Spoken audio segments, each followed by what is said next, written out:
ദൈവത്തിന് സ്തോത്രം. പ്രഭാതമന്നയിലേക്ക് ഏവർക്കും സ്വാഗതം.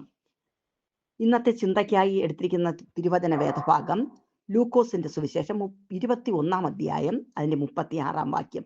ലൂക്കോസ് 21:36.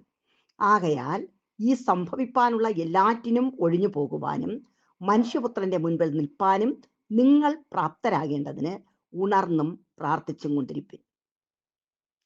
ആകയാൽ ഈ സംഭവിപ്പാനുള്ള എല്ലാറ്റിനും ഒഴിഞ്ഞു പോകുവാനും മനുഷ്യപുത്രന്റെ മുൻപിൽ നിൽപ്പാനും നിങ്ങൾ പ്രാപ്തരാകേണ്ടതിന് ഉണർന്നും പ്രാർത്ഥിച്ചും കൊണ്ടിരിപ്പിൻ. നാം ഈ വചനം വായിക്കുമ്പോൾ പ്രധാനമായും 2 കാര്യങ്ങൾ നാം ചെയ്യുവാനായിട്ട് നമ്മോട് ആവശ്യപ്പെടുകയാണ്. ഒന്നാമതായിട്ട് ഉണർന്നിരിക്കണം, 2 പ്രാർത്ഥിക്കണം.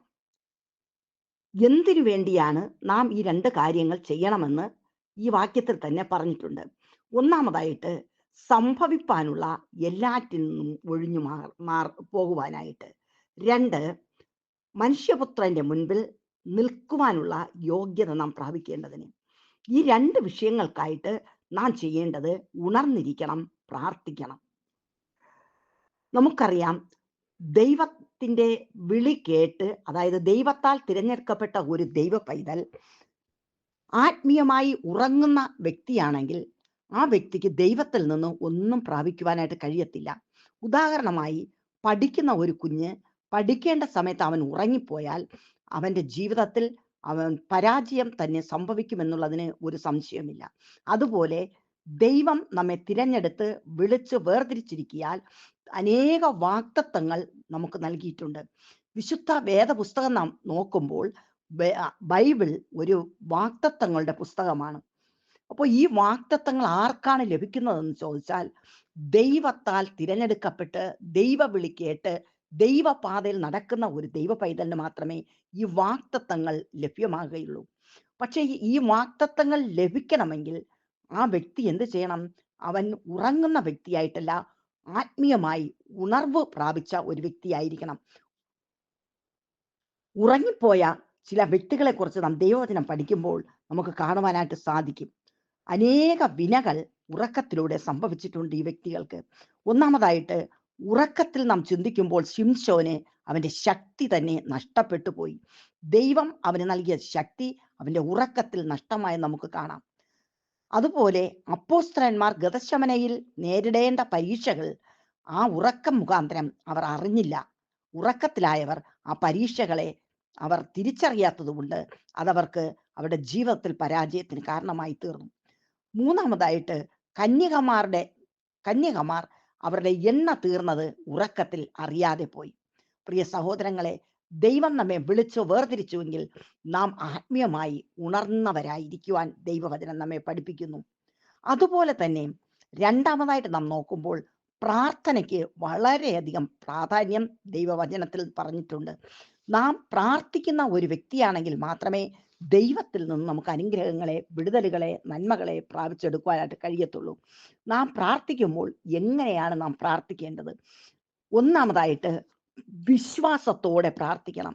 യാക്കോബിന്റെ ലേഖനം 1:6 വായിക്കുമ്പോൾ അവിടെ കാണുന്നു, എന്നാൽ അവൻ ഒന്നും സംശയിക്കാതെ വിശ്വാസത്തോടെ യാചിക്കണം.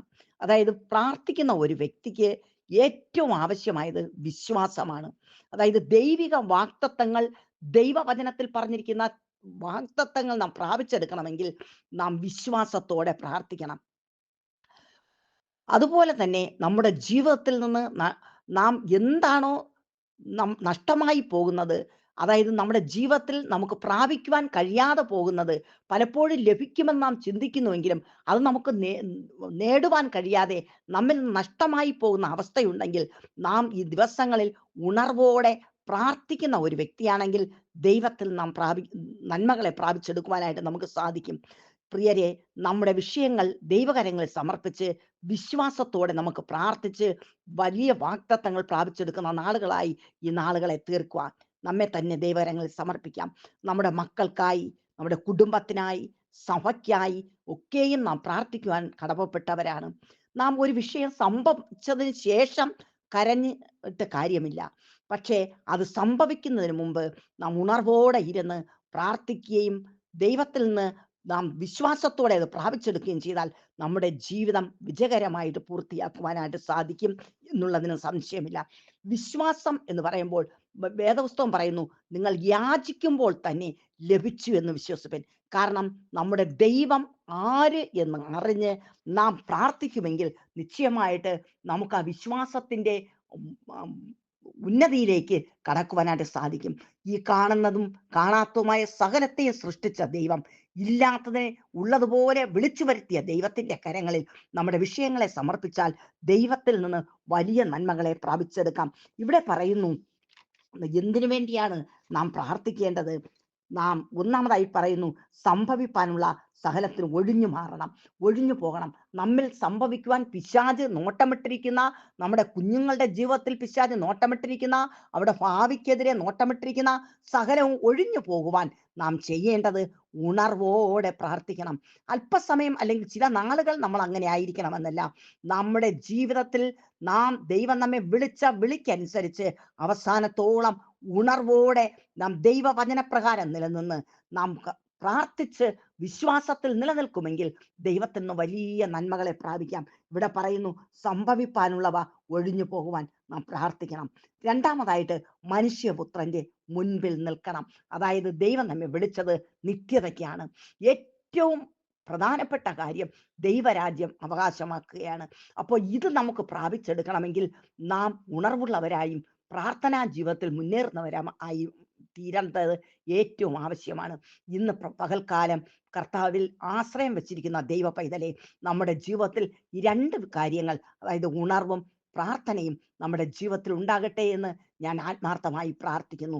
നാം ഏത് വിഷയത്തിൽ ഭാരപ്പെടുന്നുവോ ആ വിഷയത്തെ ദൈവകരങ്ങളിൽ സമർപ്പിച്ച് ഒരു വിശ്വാസത്തോടു കൂടിയുള്ള ഒരു പ്രാർത്ഥനാ ജീവിതത്തിൽ നാം മുന്നേറുമെങ്കിൽ ദൈവത്തിൽ നിന്ന് വലിയ നന്മകളെ പ്രാപിച്ചെടുക്കുവാനായിട്ട് കഴിയും. അതിനായി സർവശക്തനായ ദൈവം നിങ്ങളെ സഹായിക്കട്ടെ എന്ന് പ്രാർത്ഥിച്ചുകൊണ്ട് ഞാൻ എൻ്റെ വാക്കുകൾ നിർത്തുന്നു. ദൈവം നമ്മെ ഏവരെ അനുഗ്രഹിക്കട്ടെ. ഒരു നിമിഷം നമുക്ക് ദൈവത്തോട് പ്രാർത്ഥിക്കാം. പരിശുദ്ധ നല്ല ദൈവമേ, സ്വർഗീയ രാജാവേ, ഇന്ന് പകൽക്കാലം ഈ തിരുവചനം കേൾക്കുന്ന ഓരോ വ്യക്തികളുടെ മേലും അങ്ങയുടെ സാന്നിധ്യം അമിതമായി പകരണമേ. ദൈവവചനം പറയുന്നത് പോലെ സംഭവിപ്പാനുള്ളത് ഒഴിഞ്ഞു പോകുവാനും മനുഷ്യപുത്രന്റെ മുൻപിൽ നിൽപ്പാനും യോഗ്യത ഉള്ളവരായി തീരേണ്ടതിന് കർത്താവെ ഉണർന്നും പ്രാർത്ഥിച്ചു കൊണ്ടിരിക്കുവാനുള്ള ഒരു പ്രത്യേക അഭിഷേകം, അതിനായുള്ള ദൈവ സാന്നിധ്യം ഓരോരുത്തരുടെ മേലും പകരണമേ. ഈ വചനം കേൾക്കുമ്പോൾ തന്നെ ദൈവശക്തി അവരുടെ മേൽ പാൻ ചെല്ലുന്നുണ്ട്. സ്തോത്രം. ഈ വചനം കേൾക്കുന്ന ആര് ഏത് പ്രതികൂലത്തിലിരിക്കുന്നോ കർത്താവെ, ഇന്ന് പകൽക്കാലം വിടുതലിന്റെ പകൽക്കാലമാക്കി തീർക്കണമേ. ദൈവകരങ്ങളിൽ സമർപ്പിച്ച് തീരുമാനത്തോടെ മുന്നേറുവാൻ ഈ ദിവസങ്ങളിൽ ദൈവം സഹായിക്കണമേ എന്ന് പ്രാർത്ഥിക്കുന്നു. പ്രാർത്ഥന കേട്ടതിനായി സ്തോത്രം. യേശു ക്രിസ്തുവിൻ നാമത്തിൽ തന്നെ പിതാവേ, ആമേൻ, ആമേൻ. Okay, God bless you. ദൈവം നമ്മെ അവരെ അനുഗ്രഹിക്കുമാറാകട്ടെ. ആമേൻ.